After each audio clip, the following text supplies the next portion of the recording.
Hola a todos, en esta clase vamos a comenzar a ver la unidad 3. Esta unidad se llama termodinámica y vamos a ver los conceptos básicos. Ahorita vamos a ver qué tipos de sistema vamos a estudiar, cuáles son los sistemas termodinámicos. Vamos a ver qué es la temperatura, cómo se mide y vamos a ver algunos ejemplos de dilatación térmica de sólidos y de líquidos. Comencemos con los tipos de sistema. ¿Verdad? Nosotros vamos a elegir un sistema a lo que le vamos a aplicar las ecuaciones que vamos a ver más adelante y estos sistemas pueden ser abierto, cerrado, aislado o adiabático. Abierto significa que el sistema, ¿verdad? Que es el objeto de estudio, ¿verdad?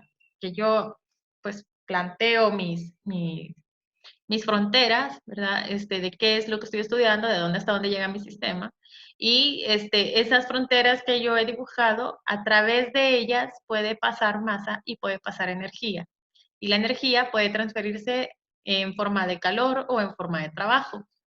Entonces, en un sistema abierto, lo que quiere decir es que mis ecuaciones, por ejemplo, no dirían, la masa es constante todo el tiempo, en mi sistema la masa es la misma, sino que va a decir, la masa final es la masa inicial más la masa que entró menos la masa que salió, ¿verdad?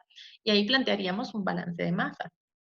En el balance de energía no diría yo, bueno, todo el tiempo tiene la misma cantidad de energía el sistema. Yo diría, bueno, la cantidad de energía al final en el sistema es la que ya tenía menos la que se gastó porque hizo una cantidad de trabajo, por ejemplo, más la que entró porque le transfirieron calor. Es un ejemplo, ¿verdad? Entonces, eso significaría un sistema abierto. Por ejemplo, una masa de agua que estoy calentando, ¿verdad? Entonces, si la masa de agua es mi sistema y la estoy calentando, entonces está entrando calor, está entrando energía a través de las fronteras, pero también se está evaporando, entonces, pues está saliendo masa. Entonces, ahí tendríamos un sistema abierto. Luego, como sistema cerrado, pues no hay transferencia de masa, pero puede haber transferencia de energía, ya sea como calor o como trabajo. Por ejemplo, estoy calentando el agua, pero ahora dentro de una olla cerrada, ¿verdad? Y mi sistema es la olla con el agua dentro. Pero pues hay transferencia de calor porque si yo le pongo la mano a la olla, pues me quemo, quiere decir que está transfiriendo calor a los alrededores y también está recibiendo calor de la llama, ¿verdad? Entonces, pues ahí tendríamos un sistema cerrado. Aislado quiere decir que no interactúa de ninguna manera con los alrededores. No hay transferencia de masa, no hay transferencia de energía. Ahí adentro pueden pasar muchas cosas, pero nada con los alrededores. Por ejemplo, si dentro de mi sistema hubiera hielo y agua hirviendo, pues ahí puede haber un cambio de temperatura, ahí puede haber un cambio de estado, puede pasar cualquier cosa, pero en los alrededores no hay ninguna diferencia porque de ahí no sale ni entra ni masa ni energía. Y por último tenemos el adiabático. En el adiabático a lo que se refiere es que el sistema está encerrado en paredes aislantes y entonces no permite el paso de calor, ¿verdad? Entonces, por ejemplo, afuera puede estar muy frío, el sistema puede tener una temperatura muy alta, pero pues no le pasa energía calorífica el sistema a los alrededores porque hay unas paredes aislantes, ¿verdad? Entonces, por ejemplo, puede ser que usted lleva ahí su café adentro de un termo, ¿verdad? Eso es lo más común. O se hace un experimento en un calorímetro, eso es aislante. O una señora lleva una hielera de estas de Durapax con paletas adentro, pues eso es adiabático, ¿verdad? Bueno, ahí estamos en los tipos de sistema. Esto lo vamos a utilizar, ¿verdad? En los cálculos de calor, en donde también tenemos relacionada la temperatura. Ya allí, en la parte de adiabático, hablamos de transferir o no transferir calor.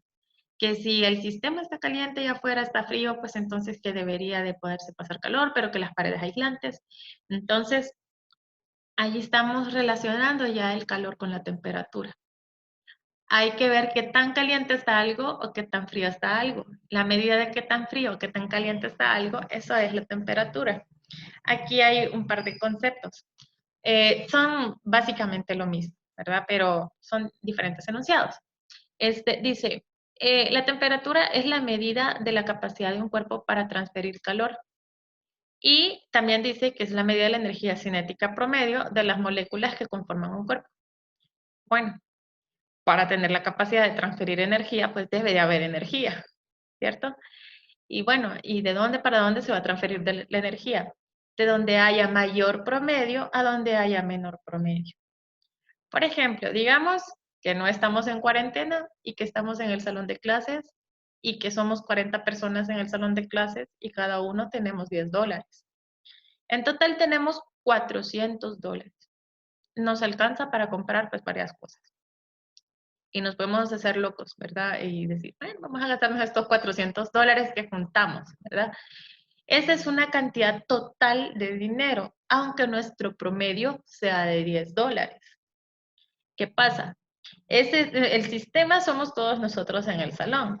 Ahora, allá en los alrededores, ¿verdad? Hay una persona que tiene $10. Nosotros en total tenemos 400, pero él en total tiene $100. Perdón, tiene $10. Tiene $10. Entonces, le vamos a prestar dinero. Ay, pobrecito, solamente tiene $10. Y nosotros tenemos 400. Nosotros podemos comprar tantas cosas y él casi no puede comprar nada. Entonces, ¿qué hacemos? Le damos dinero. Nadie se va a levantar a darle dinero. ¿Por qué? Porque usted tiene $10 en su bolsa, porque le va a dar dinero a otra persona que tiene $10. Entonces, ahí lo que influye no es la energía total, sino que es la energía promedio.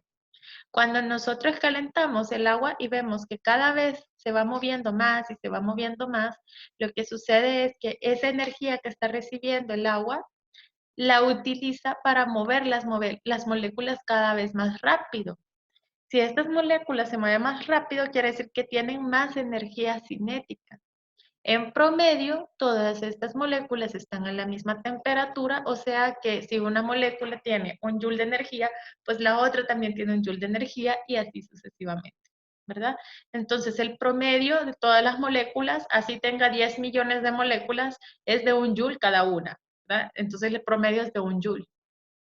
Si yo lo pongo en contacto con un cuerpo que tiene moléculas que solamente tienen, no sé, 0.5 joules cada una, pues seguramente va a haber una transferencia de energía hasta que todas las moléculas tengan la misma energía promedio, ¿verdad?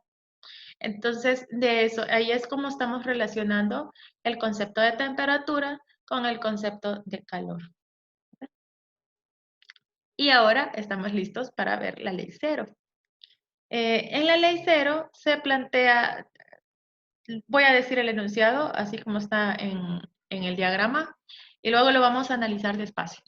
Bueno, la ley cero dice que si un objeto C está en equilibrio térmico con un objeto A, y el objeto C también está en equilibrio térmico con un objeto B, entonces los objetos A y B están en equilibrio térmico también. Y ahora vamos a analizarlo parte por parte. La figura de la izquierda son las condiciones, ¿verdad? Allí pueden ver ustedes que dice pared diatérmica, pared adiabática. Diatérmica significa deja pasar calor sin problema y pared adiabática quiere decir no deja pasar calor, ¿verdad? No deja pasar calor, ahí no hay transferencia de calor. Entonces, vea que el objeto C y el objeto A están en contacto térmico, ¿verdad? La pared es diatérmica, ellos se pueden transferir calor fácilmente. O sea, esa pared no es de Durapax, puede incluso ni siquiera existir esa pared. Bueno, entonces, ¿qué pasa? Están en equilibrio térmico. ¿Qué significa que están en equilibrio térmico? Bueno, los pongo en contacto y sus propiedades no cambian, ¿verdad? Quiere decir que si la densidad al inicio era de 1000 kilogramos por metro cúbico, ahorita también. Si la longitud de la varilla, que puede ser el objeto A, por ejemplo, es de 1 metro, ahorita sigue siendo de 1 metro. Que todo permanece lo mismo, ¿verdad? Entonces quiere decir que no le ha cambiado la temperatura a nada. Y por eso están en equilibrio térmico, ¿verdad? Entonces, listo. El objeto A y el objeto C están en equilibrio térmico. Y luego va el objeto C, lo pongo en contacto con el objeto B y también están en equilibrio térmico. Voy a poner un ejemplo de esto. Digamos que el objeto A es agua a temperatura ambiente y el objeto B es aceite a temperatura ambiente. Entonces, ¿qué pasa? Digamos que el objeto C Es un termómetro. Bueno, es el mercurio que hay dentro de un termómetro. Entonces, esa pared diatérmica sería el vidrio de ese termómetro. Vamos con el termómetro y lo sumergimos en el objeto A. Allí lo estoy poniendo en contacto. El objeto A con el objeto C. Y entonces, el objeto C, a lo mejor estaba a otra temperatura, pero yo lo dejo ahí un rato, ¿verdad? Y entonces ya la columna de mercurio dejó de crecer o de contraerse y ya marca 25. Ya marca 25 grados y de ahí ya no cambió. Entonces, ¿cuál es la temperatura del objeto A? 25 grados, ¿ok? Y como ya no cambia la longitud de la columna de mercurio, quiere decir que ya están en equilibrio, ¿verdad? Y tampoco el objeto A cambia de nada, de temperatura, de estado, de nada. Entonces, están en equilibrio, ¿ok?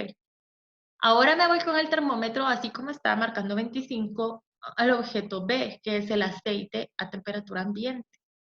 Oh, sorpresa, ahora ya no cambia la lectura del termómetro. ¿Por qué? Ah, no cambia la longitud de la columna de mercurio. Sus propiedades se mantienen constantes y la del objeto B también. Entonces está en equilibrio térmico. ¿Y qué es lo que dice el termómetro?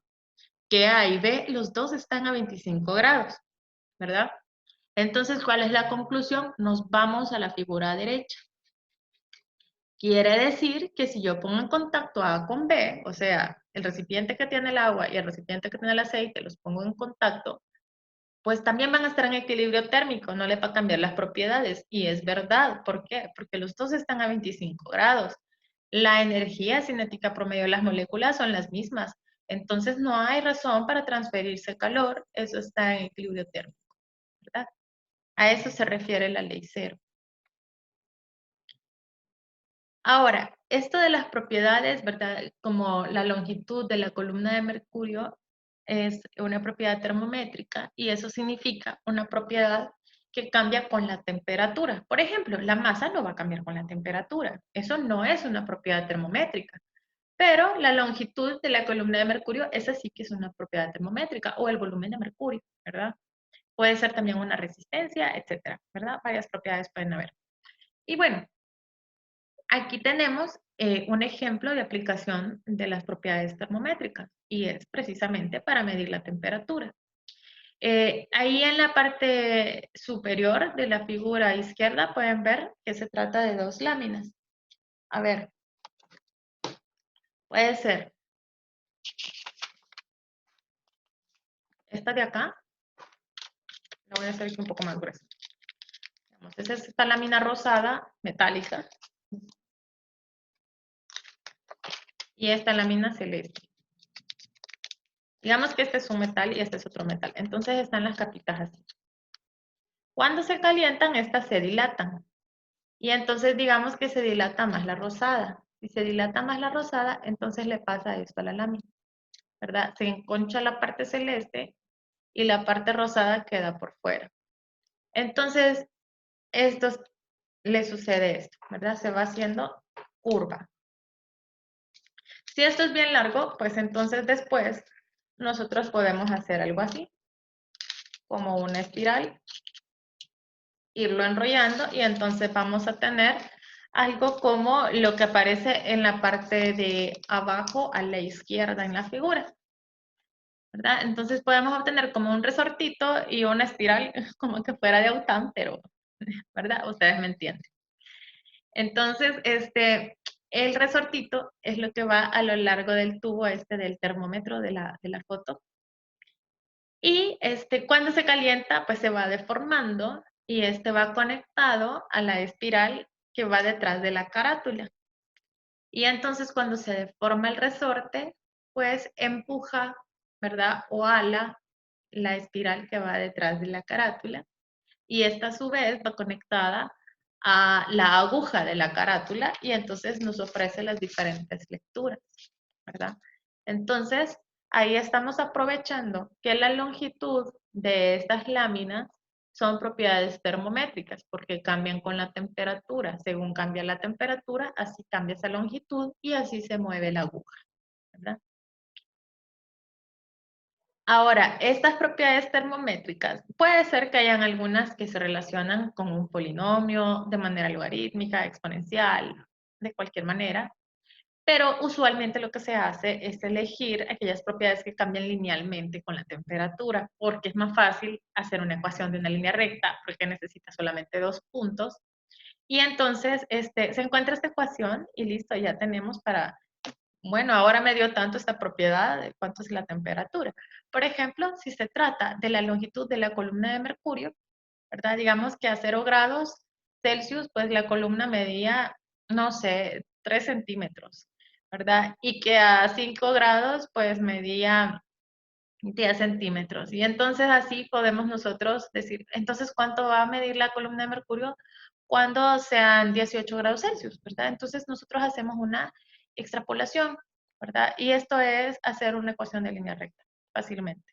En las 3 ecuaciones que ven acá son lo mismo. La primera es cuando la ecuación tiene como propiedad termométrica una que se elige que su valor es 0, ¿verdad? Que el valor de la propiedad termométrica es 0 para una temperatura igual a 0, o sea que el intercepto es 0, básicamente, ¿verdad? Y la segunda es la misma que la primera, solamente que se ha encontrado el valor de A. Si de la primera ecuación despejo A, me queda que esté entre X. ¿Listo? Si la temperatura es la temperatura del punto triple del agua, entonces yo tendría el valor de la propiedad termométrica a esa temperatura, que es XTR, ¿verdad? Entonces, pues me quedaría como la segunda. Y finalmente, pues tengo una ecuación de línea recta general, así como la que vio en Mate 1, ¿verdad? O en cálculo. Y allí nosotros encontraríamos una pendiente y un intercepto. Por ejemplo, a 0 grados la longitud de la columna de mercurio dijimos que eran 3 centímetros, creo que dije. Bueno, entonces, no es 0 la longitud de la longitud de la columna de mercurio, no es 0 para 0 grados. Entonces, nosotros tendríamos que encontrar ese intercepto, ¿verdad? Y ya con eso, pues bueno, vamos sustituyendo los valores de longitud de la columna de mercurio y nos va a ir dando los valores de la temperatura, ¿verdad? En función de esta propiedad. Ya vamos a hacer unos ejemplos. Bueno, aquí tenemos las diferentes escalas, son las más comunes. La escala Celsius, ¿verdad? Se mide la temperatura en grados Celsius. En Fahrenheit se mide en grados Fahrenheit. Y en Kelvin se mide en Kelvin. Suena bien redundante, pero lo que quiero que se note es que no se dice grados Kelvin. Esto es una escala absoluta y, bueno, la temperatura se mide en Kelvin, en grados Celsius o en grados Fahrenheit. Por eso los Kelvin no llevan la ruedita que significa grado, ¿verdad? Eso lo quiero hacer notar para no escribir de manera incorrecta las unidades. Bueno, en el sistema internacional se utilizan los Kelvin, aunque la mayoría de termómetros pues vienen en Celsius o vienen en Fahrenheit. La escala Celsius y la escala Fahrenheit se basan en el punto de congelación o fusión del agua, ¿verdad? O sea que a una atmósfera de presión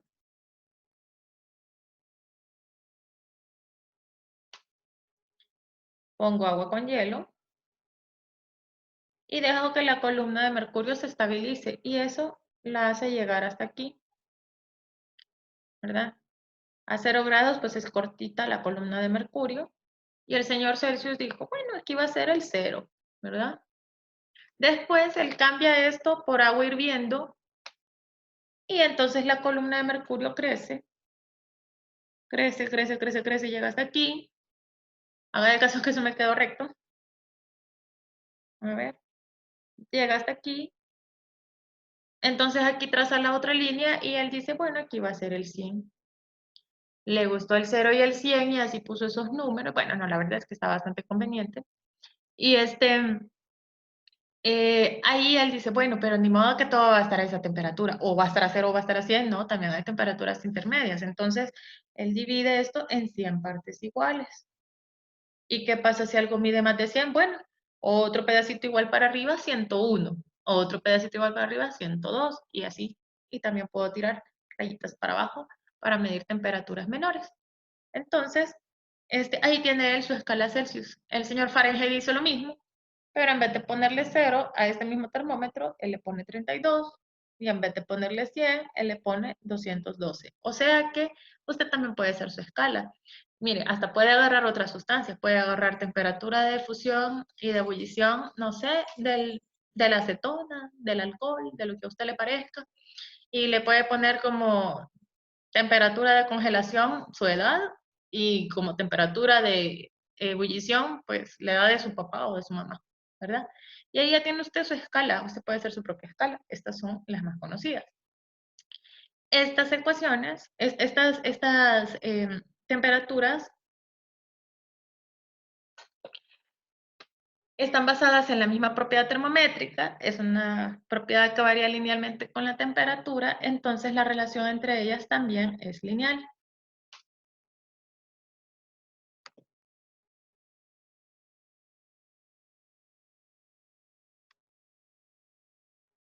Vimos que para 0 grados Celsius, la temperatura en Fahrenheit es 32 y que para 100 grados Celsius, que es la temperatura de ebullición, pues la temperatura en Fahrenheit iba a ser 212 Fahrenheit.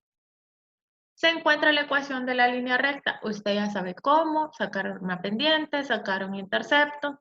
Entonces, esta ecuación da que la temperatura en Fahrenheit es 1.8 o 9 quintos grados Fahrenheit entre grados Celsius por la temperatura en Celsius más 32 Fahrenheit. Lo que quiero que note es lo siguiente, que hemos puesto en el eje de las Y los Fahrenheit. Entonces hemos hecho una ecuación Y igual a mx más b. La m se saca con delta Y, que sería delta de temperatura en Fahrenheit, entre delta X, que sería delta de temperatura en Celsius. Y esto es lo que da 1.8 Fahrenheit sobre Celsius. Entonces, aquí realmente tenemos dos ecuaciones. Una es esta, ¿verdad? Que a mí me permite, por ejemplo, sustituir aquí 0 grados Celsius me va a dar 32 Fahrenheit, ¿verdad? Si yo sustituyo 100 grados Celsius, pues me va a dar 212 Fahrenheit acá, ¿verdad? Es para temperaturas puntuales.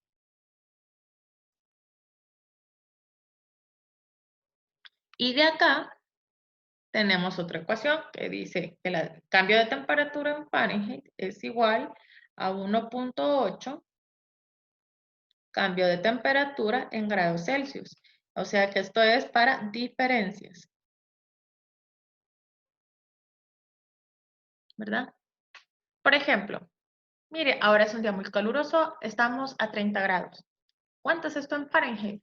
Ah, bueno, eso es lo que marca el termómetro, es una temperatura puntual, ocupo esta ecuación. Ay, ahora es un día muy caluroso, estamos a 5 grados mayor temperatura que ayer. Entonces, me estoy diciendo que ha cambiado la temperatura en 5 grados, ha aumentado en 5 grados. Entonces, lo que le estoy dando es un delta T en Celsius y yo voy a ocupar esta ecuación para poder encontrar el cambio de temperatura en Fahrenheit, ¿verdad? Entonces, así ocuparemos esta ecuación. En cada ejercicio hay que analizar que esa temperatura, esos 5 Celsius, esos 30 Celsius, ¿qué son? ¿Verdad? Si es temperatura puntual o si es temperatura, o sea, una diferencia de temperatura para poder identificar la ecuación correcta para poder convertir una escala en la otra. Me faltan los Kelvin, no se me han olvidado. Aquí está. Aquí se puede ver un experimento. Lo que se hace acá es medir la presión de un gas. Si se fijan, ya está conectado el recipiente con el gas, que es ese balón, al manómetro. ¿Cómo lo sabemos que ya está conectado? Vea la diferencia de presión, ¿verdad?, entre el gas y la atmósfera. Ahí puede ver que el gas tiene una mayor presión que la presión atmosférica. Si no estuviera conectado, los dos lados del manómetro estarían a la misma altura, ¿verdad? Lo que tienen en el recipiente de abajo es agua caliente y eso va a funcionar como un baño María. La idea es calentar el gas. ¿no?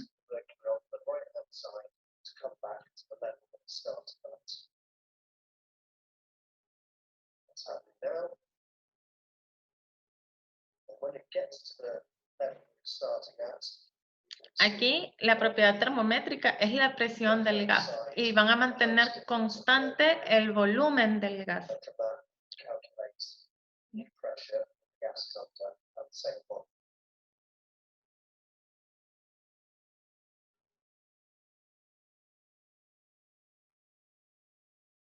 ¿No? Ahí ya ponen en contacto el agua con el recipiente para que todo el gas esté a la misma temperatura del agua caliente. O sea, están calentando el gas. Para una temperatura inicial la presión era 1. Ahora este gas se sumerge en el líquido y la presión ha cambiado. Ahora también cambió el volumen.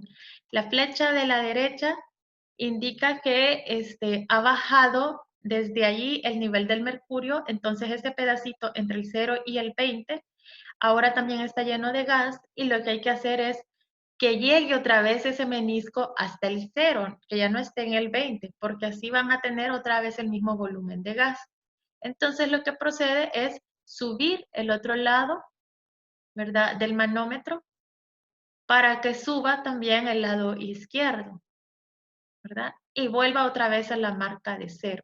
Así se asegura que el volumen del gas es el mismo, la temperatura es otra y entonces se mide nuevamente la presión, ¿verdad?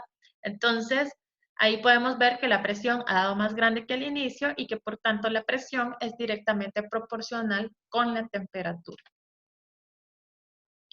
¿Para qué se hace esto? Bueno, se hace una sucesión de experimentos como este para diferentes gases y se encuentra una tendencia. Ay, qué feo me quedó esto.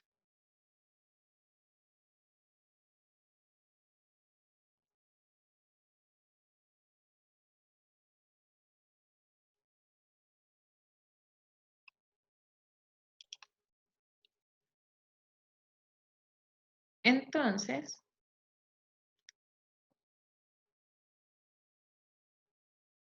ellos lo que están haciendo es variar la presión con la temperatura, ¿verdad? Van cambiando el recipiente del agua. Vaya, ahorita, por ejemplo, digamos que en el experimento, primero estaba a una temperatura de unos 30 grados y luego le ponen en contacto con agua a 40 grados. Luego se puede calentar más y así se va obteniendo una tendencia, ¿verdad? Ya calentar a más de 100 el agua, pues se puede, pero se obtiene en estado gaseoso. Entonces está limitado al experimento. Tampoco es que podamos obtener la temperatura más alta de la vida.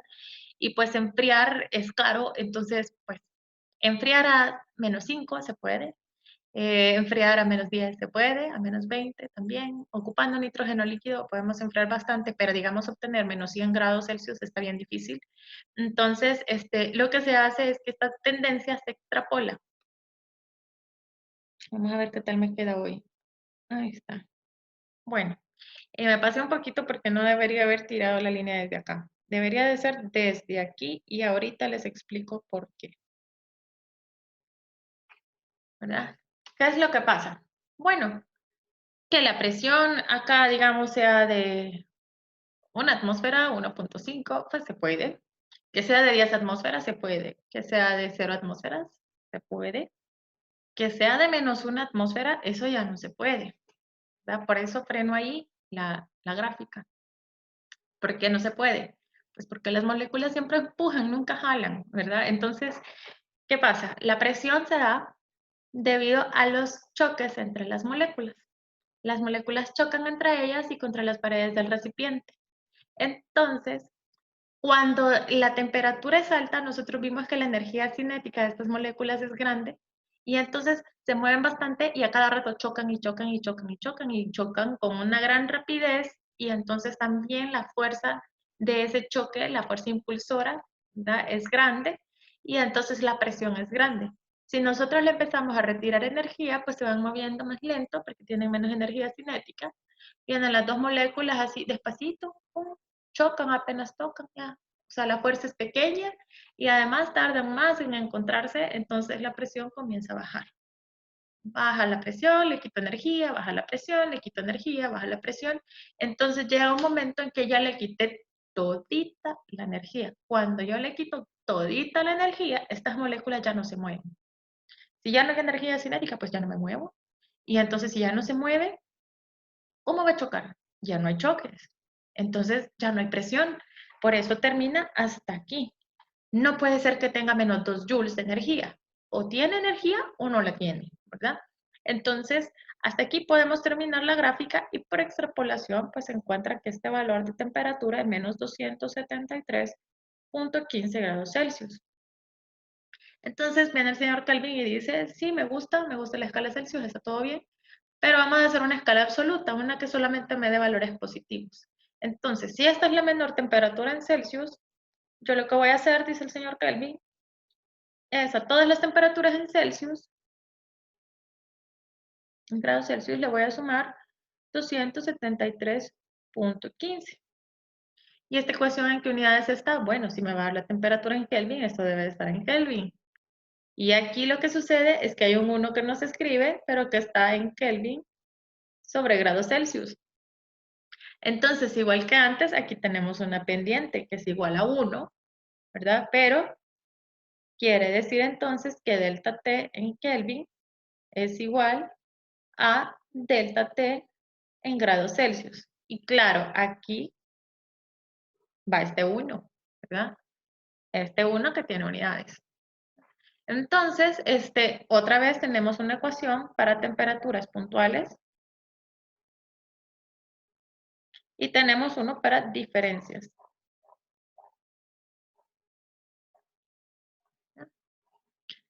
Bueno, entonces ahora ya tenemos ecuaciones para pasar los Celsius a Kelvin o a Fahrenheit según nos convenga. Si nos dijera en algún ejercicio temperatura absoluta, se refiere a la temperatura en Kelvin. Ahora sí, hagamos unos ejercicios, ¿verdad? Unos ejercicios de propiedades termométricas y de escalas de temperatura. Aquí tenemos que la amplificación o ganancia de un amplificador de transistores, ¿verdad? Puede depender de la temperatura. O sea que esta ganancia es la propiedad termométrica.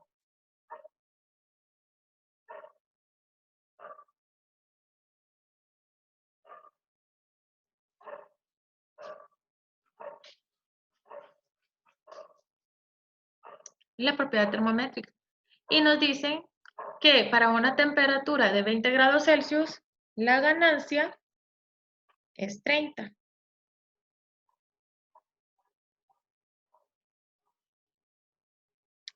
Y que para 55 grados Celsius es de 35.2. Y entonces nos preguntan que para 28 grados, que cuál va a ser la ganancia, ¿verdad? Y todavía nos dicen ahí, nos hacen el favor, ¿verdad? Decirnos si la ganancia depende linealmente de la temperatura dentro de este limitado intervalo. O sea que nosotros lo que haríamos es encontrar una ecuación de línea recta, como la que habíamos visto antes, que temperatura es masa. Ahí aparecía una X que representaba la propiedad termométrica, en este caso la propiedad termométrica es la ganancia, y un intercepto, ¿verdad? La pendiente aquí sería delta Y, como Y hemos elegido la temperatura, entonces tendríamos 55 menos 20, estos son 35 grados Celsius, sobre delta X, ¿verdad? Que aquí hemos elegido la ganancia como variable X, entonces sería 35.2 menos 30, que nos da 5.2. Lo voy a dejar así para no estar redondeando tanto en el camino, ¿verdad? Bueno, entonces ahí tenemos la pendiente y ven que están en grados Celsius. Y la ganancia, pues, al parecer es un número adimensional, ¿verdad? Bueno, luego encontramos el valor de B. Para sacar el valor de B, pues agarro uno de los puntos. Quizás el más sencillo sería este. Y entonces, B va a ser igual a T menos M por G. La temperatura serían 20 grados. Esto lo elijo. Cualquiera de los dos puntos es válido, ¿verdad? Mientras los datos sean correspondientes.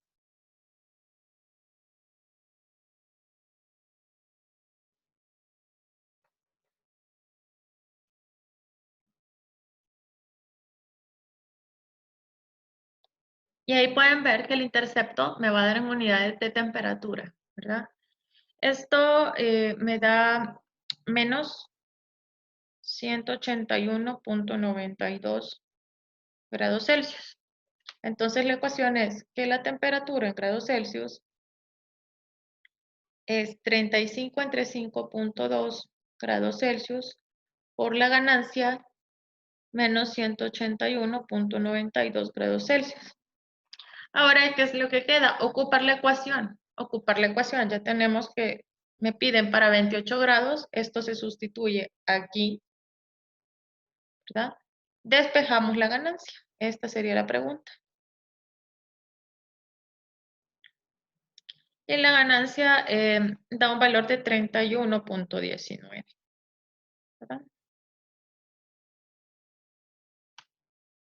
Este sería el procedimiento. Bueno, hagamos otro ejercicio. Igual de sencillo, ¿verdad?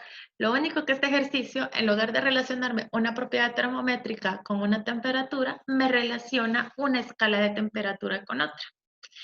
Aquí nos dicen que vamos a hacer una escala de temperatura en grados M. Era lo que les decía, usted puede hacer su escala de temperatura si quiere. Yo les ponía como ejemplo, agarre que la temperatura de fusión de algo es su edad y la de ebullición es la de su mamá o la de su papá. Eso es totalmente válido y sería su propia escala de temperatura. Aquí, pues es una escala de temperatura M, a lo mejor es alguien que se llama María o no sé, ¿verdad? Bueno, entonces, aquí dice que se definen como 0 grados M el punto de fusión normal del mercurio. Esto en su guía no aparece así. Estos ejercicios están en su guía, pero en la guía no aparece este menos 39, pero aparece en los anexos. Yo lo he puesto aquí, pues, para hacer más fácil la presentación, ¿verdad? Pero estos datos los encuentra en los anexos, en la guía de ejercicios. Bueno, entonces me dicen que esto equivale a menos 39 grados Celsius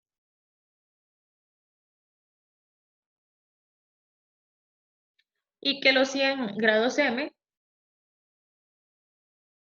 equivalen a 357 grados Celsius, que es el punto de ebullición normal del mercurio, que también lo encuentran en las tablas de los anexos. Bueno, nos dice exprese el punto de ebullición normal del agua, o sea, 100 grados Celsius,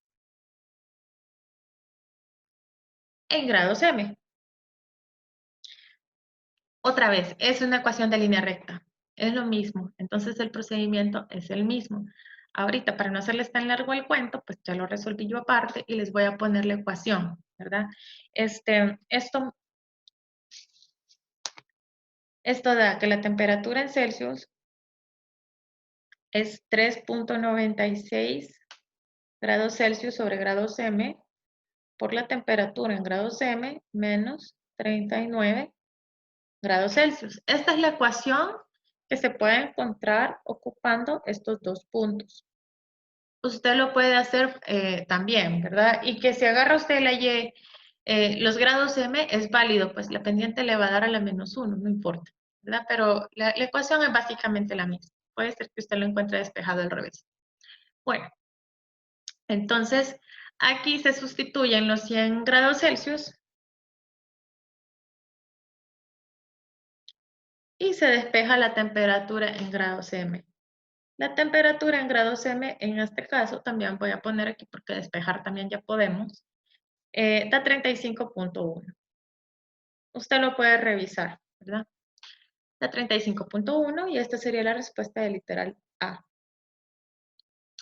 Bueno, entonces está bien sencillo. Ahora vamos con el literal B. En el literal B dice, ¿a cuántos grados Celsius correspondería un cambio de temperatura? Por eso elegí este ejercicio, ¿verdad? En la parte del literal A me dan una temperatura de ebullición normal. Esa es una temperatura puntual. El agua hierve a 100 grados.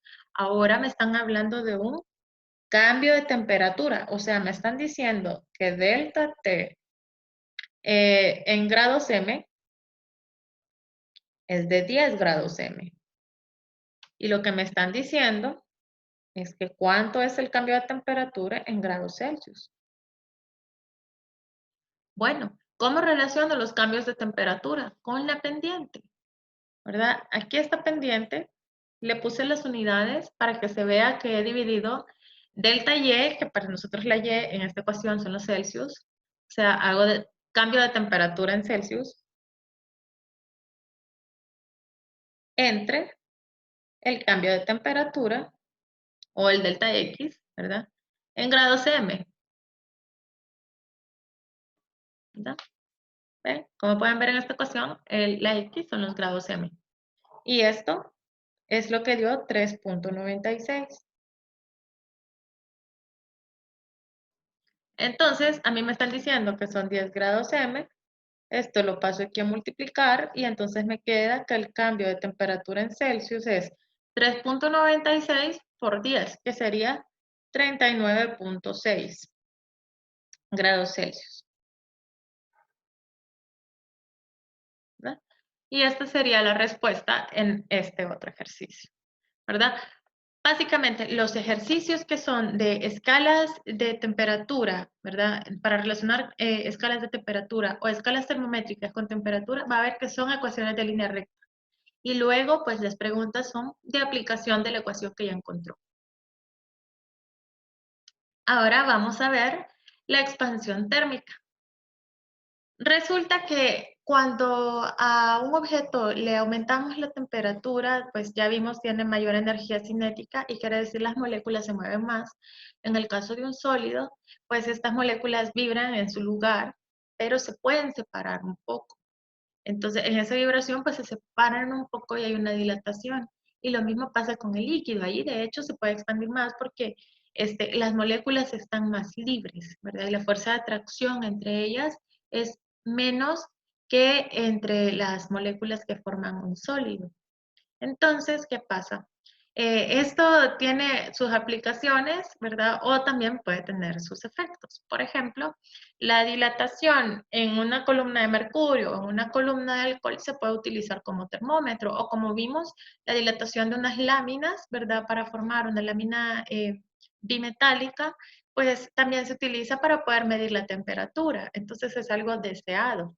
Pero también puede ser algo no deseado, como la expansión de los materiales en una carretera o en una vía de tren, ¿verdad? Ahí se necesita que haya una separación en las juntas, suena algo contradictorio, pero bueno, lo que se hace es dejar una separación entre parte del material y otra parte del material para que cuando haya un día muy caluroso, pues entonces, y que haya una dilatación, entonces pues la fuerza que se hagan de contacto entre estas dos partes no sea tan grande como para que el material se fracture.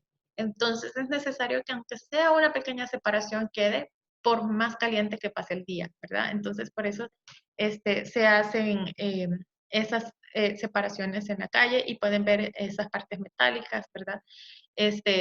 También en los rieles de tren se ponen dispositivos para poder separar un poco el material, ¿verdad? Y luego volverlo a unir, porque tampoco es la idea que voy a quedar una rueda ahí trabada, ¿verdad? Bueno, entonces la dilatación está presente, ¿verdad? En los cambios de la temperatura. En general, pues estos valores varían linealmente. Depende del material, como pueden ver. Acá tenemos un cambio de longitud, ¿verdad? Esto es la longitud final menos la inicial, así como aparece acá, ¿verdad? Entonces, ¿qué tanto va a cambiar? Aquí dice que depende de la longitud inicial. La longitud inicial es esta, es lo que medía la varilla desde aquí para acá, ¿verdad? ¿Por qué depende de esto? Bueno, digamos que esta varilla, voy a exagerar un montón, ¿verdad? Pero digamos que esta varilla está formada por dos moléculas únicamente. Y entonces viene, las calienta y empiezan a vibrar y se separan un poquito. Entonces, digamos que esa diferencia es de 1 centímetro. Estoy exagerando un montón, ¿verdad? Digamos que se separan todo en 1 centímetro, estas dos moléculas. ¿Qué pasaría si hay 3 moléculas? Bueno, hay 3 moléculas que se van a separar 1 centímetro entre sí. Entonces, ya la separación no es de 1 centímetro, ahora es de 2 centímetros. Ahora son 4 moléculas, pues entonces se separan todavía más. Entonces, entre más moléculas hay más separaciones que se dan al mismo tiempo Y entonces también este cambio de longitud total en la varilla va a depender de la longitud inicial. ¿Por qué? Porque esta longitud inicial depende a su vez de cuántas partículas hay. Bueno, luego tenemos el cambio de temperatura. Naturalmente, que si cambiamos un montón la temperatura, pues entonces hemos cambiado un montón la energía cinética de las partículas y así va a ser el movimiento que tienen y la separación, ¿verdad? Entonces, ahí tenemos que es proporcional también con delta T. ¿Y qué significa este alfa? Este alfa se llama coeficiente de dilatación lineal, ¿verdad? Esto ya depende del material, ¿verdad? Si un coeficiente de dilatación lineal es grande, quiere decir que delta L va a ser grande para cambios de temperatura pequeño, o sea que fácilmente se dilata el material. Usted lo calienta un poquito pum, y crece. Claro, con grande es relativo a otros materiales, pero realmente la dilatación a simple vista no se nota, ¿verdad? Es raro que nosotros notemos que algo está todo dilatado. Bueno, luego tenemos la expansión superficial y tenemos una ecuación también lineal. Si se fijan, las ecuaciones son básicamente las mismas. Lo que cambia es el coeficiente de dilatación, ¿verdad? Este es coeficiente de dilatación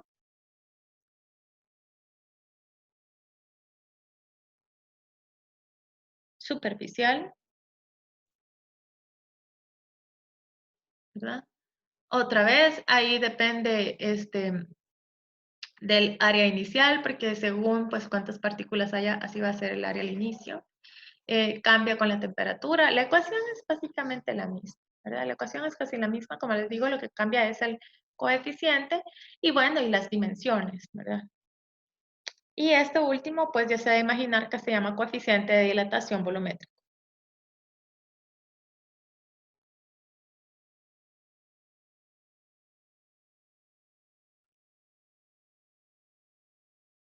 Lo más común es tener o el coeficiente de dilatación lineal para el caso de los sólidos o el volumétrico para los líquidos. El superficial es muy raro que se vaya a encontrar una tabla con estos valores. Esto depende más que todo del material, ¿verdad? Por ejemplo, los metales pues, tienen coeficientes algo grandes, el agua tiene bastante grande coeficiente de dilatación, pero va a depender del material y ahí en los anexos de su guía tienen unos ejemplos.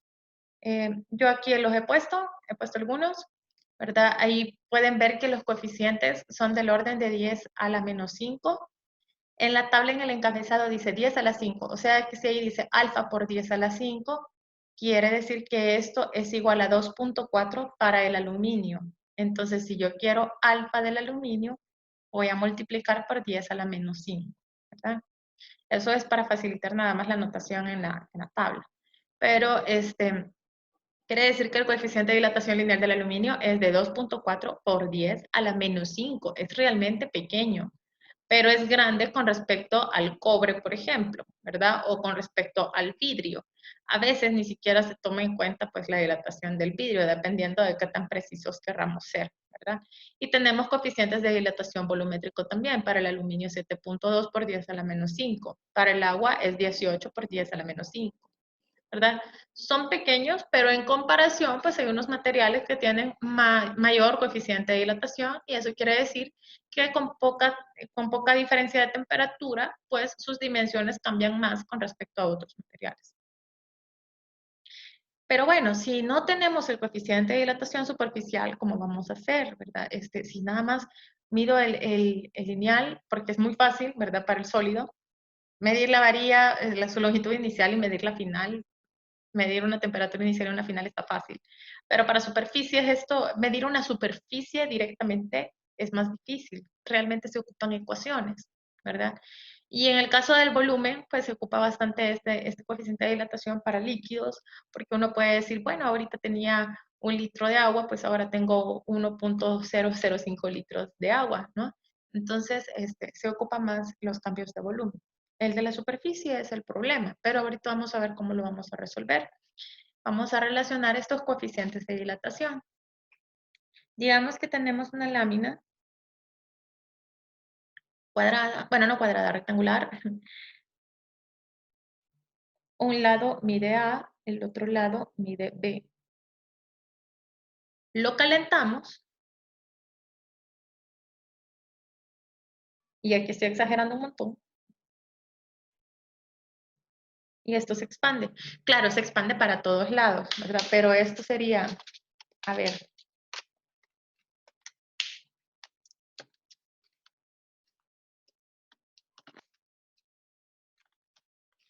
que tengo un cuadrito de este tamaño, quiero ver, ay, que tengo un cuadrito de este tamaño, y luego se expande para todos lados, y queda así.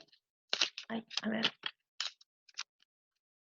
Y queda así, pero luego para la figura yo lo reacomodo y lo hago de esta manera, y entonces yo puedo ver cuánto aumento este lado y cuánto aumento este lado, ¿verdad? Se expande para todos lados, pero yo lo reordeno, ¿verdad? Y entonces así voy a medir las dimensiones. Entonces, esto que aumento de acá es delta A, y esto que aumento acá es delta B. Todo esto sería B final, y todo esto sería A final. Ay, no me cabe. Todo eso sería A final. Bueno, entonces voy a sacar el cambio de área. Esto que es el área final menos el área inicial, ¿verdad? ¿Cómo saco el área final? Bueno, A final por B final, y el área inicial pues sería A por B, que eran las dimensiones que teníamos al inicio para este recuadro de acá, ¿verdad? Que en este ejemplo sería la rosadita, ¿verdad? Bueno, A final es la suma de A inicial más delta A.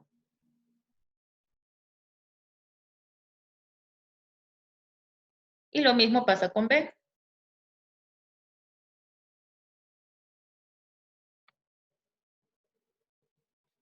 ¿Cómo puedo sacar delta A? Bueno, si se fijan es una línea. Podemos trabajarlo como si fuera una varilla. Entonces, vamos a ocupar la expansión lineal. Lo único que en vez de que diga L, va a decir A, ¿verdad? Delta A igual a A inicial por el coeficiente de dilatación lineal, que ese generalmente se conoce por el delta T. Así lo vamos a poner en la ecuación de acá, ¿verdad? Entonces sería A más, en vez de delta A, vamos a poner A, que sería la longitud inicial, por el coeficiente de dilatación lineal por delta T. Lo mismo vamos a hacer para delta B.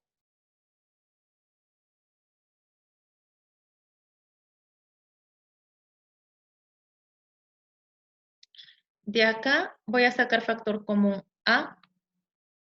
De acá voy a sacar factor común B. Y entonces, adentro de este paréntesis, lo que me va a quedar es 1 más alfa por delta T. Y lo mismo me va a quedar aquí, entonces lo pongo al cuadrado. ¿Verdad? Esto de acá sería el área inicial. Y aquí voy a desarrollar el cuadrado, ¿verdad? Entonces, sería el cuadrado del primero, que daría 1, más el doble del primero por el segundo, que sería 2 por alfa por delta t, más el cuadrado del segundo.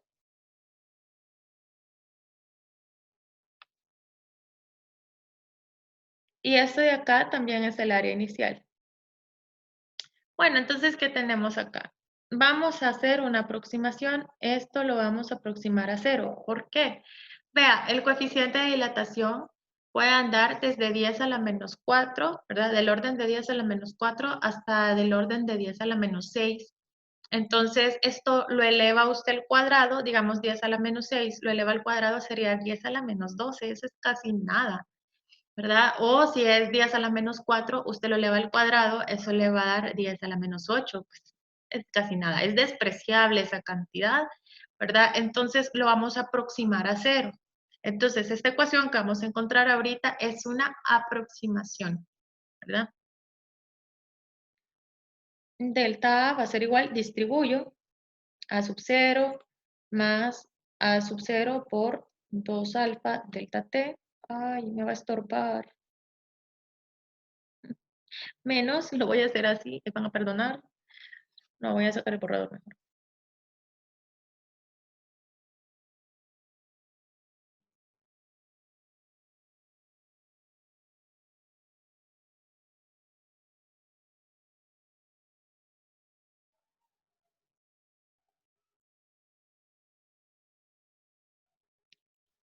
Menos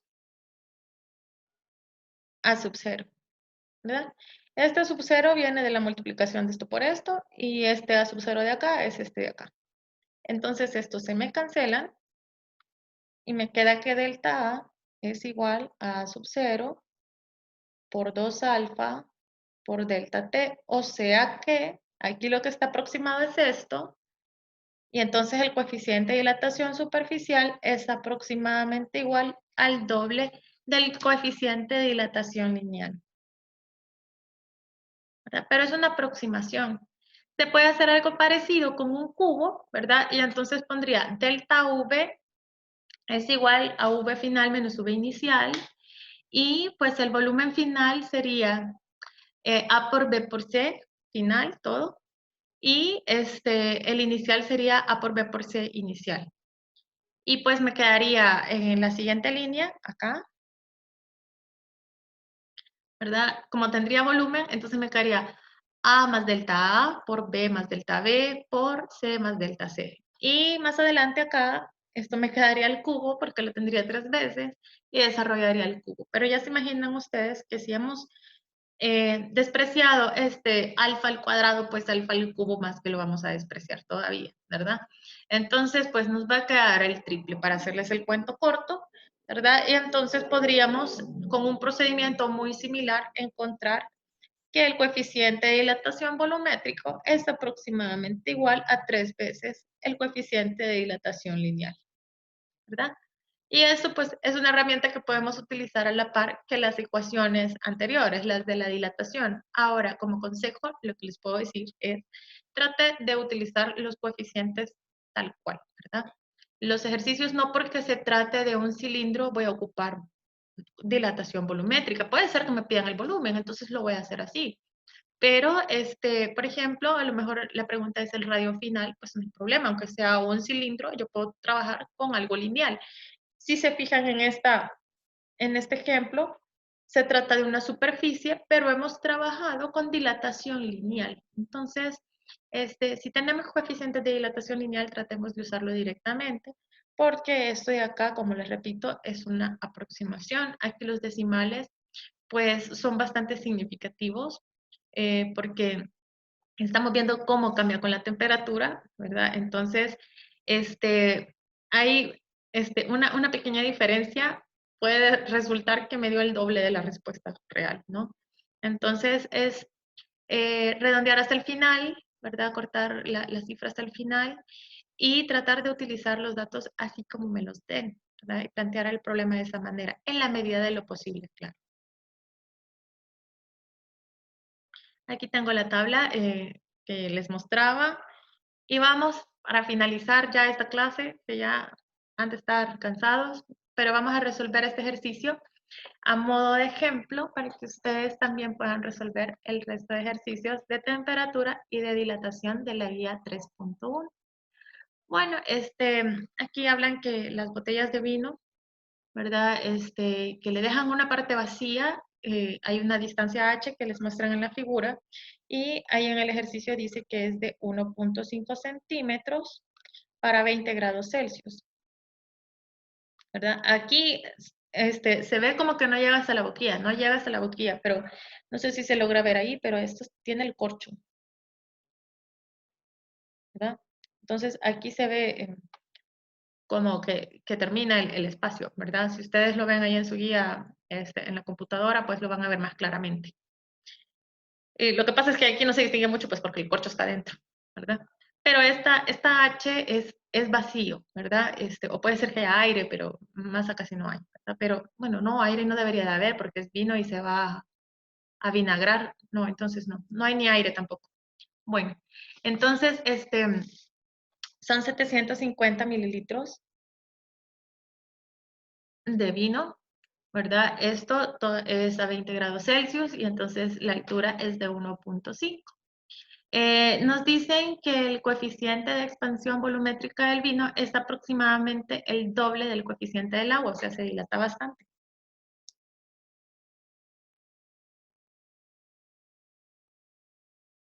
¿Verdad? Vamos a ver cuánto es este valor. Para el agua es de 18 por 10 a la menos 5.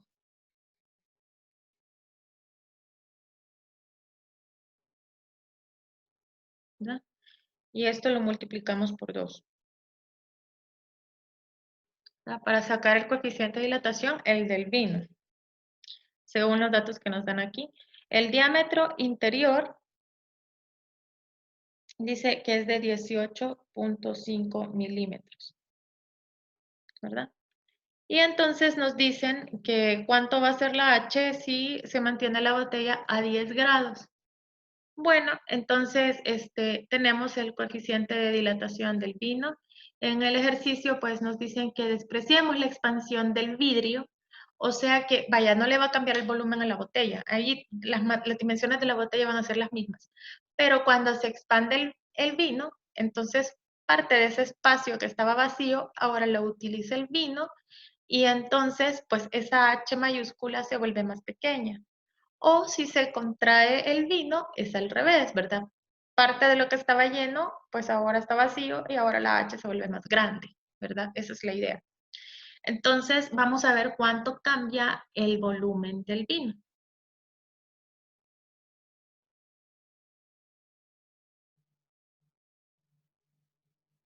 Para eso ocupamos ecuación de expansión volumétrica.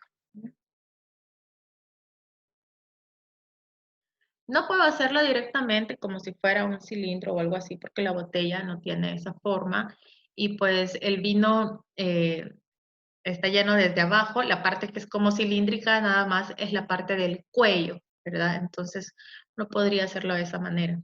Pero el aumento, ¿verdad? En el vino, eso sí se da en ese cilindrito que es el cuello. Por eso solamente, en lugar de sacar volumen final, solamente voy a sacar el cambio, ¿verdad? ¿Cuánto aumenta ese volumen? Bueno, y esto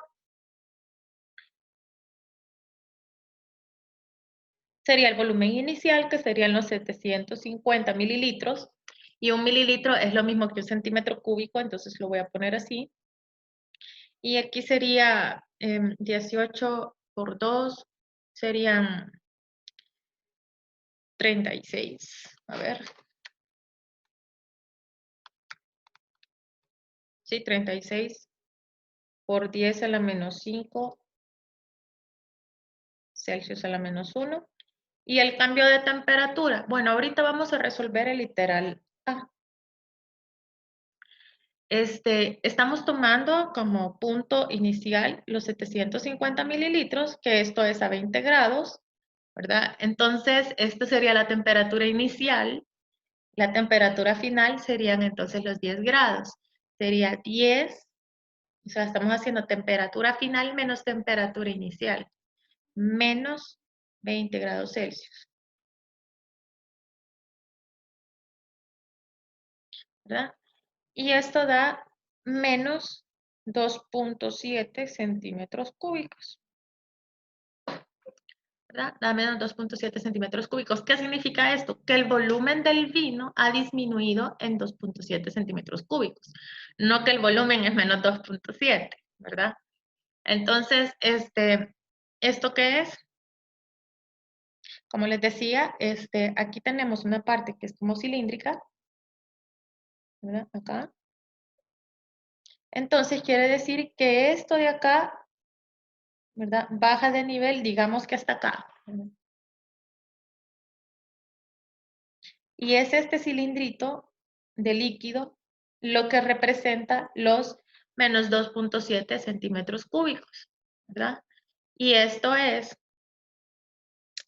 el área transversal, que esa no cambia porque el diámetro de la botella, del cuello de la botella no cambia, porque no estamos tomando en cuenta la dilatación del vidrio.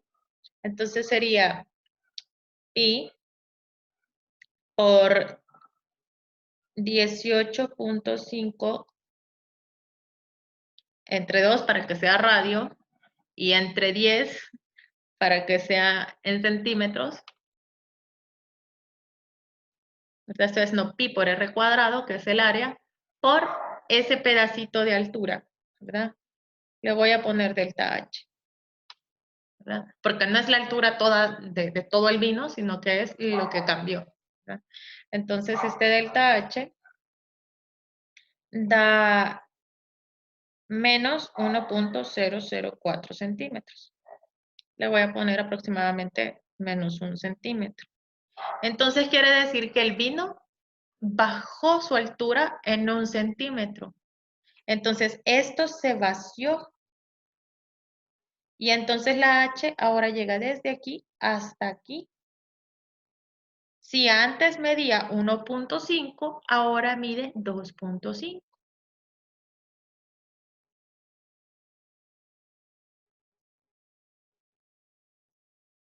¿Verdad? O sea, lo que bajó el vino aumentó de vacío, ¿verdad?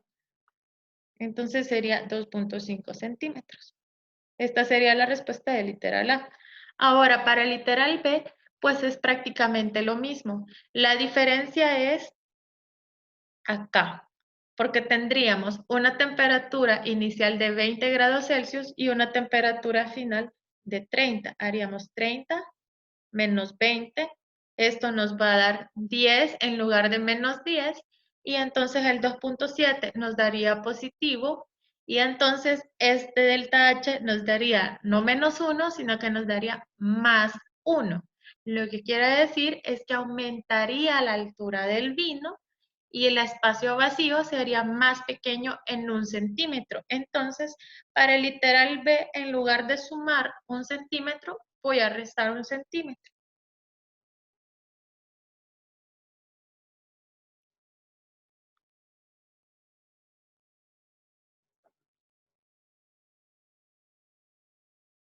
¿Verdad? Y aquí terminaríamos el ejercicio. Bueno, espero que este video haya sido de provecho. Son varios conceptos, pero si se fijan, todo se trata de ecuación de una recta. Entonces, pues, les invito a que tomen su guía de ejercicios y que resuelvan todos los que corresponden a temperatura y dilatación. Y para el día martes, pues, tenemos nuestra hora de consulta para que podamos resolver las dudas que hayan quedado. Nos vemos.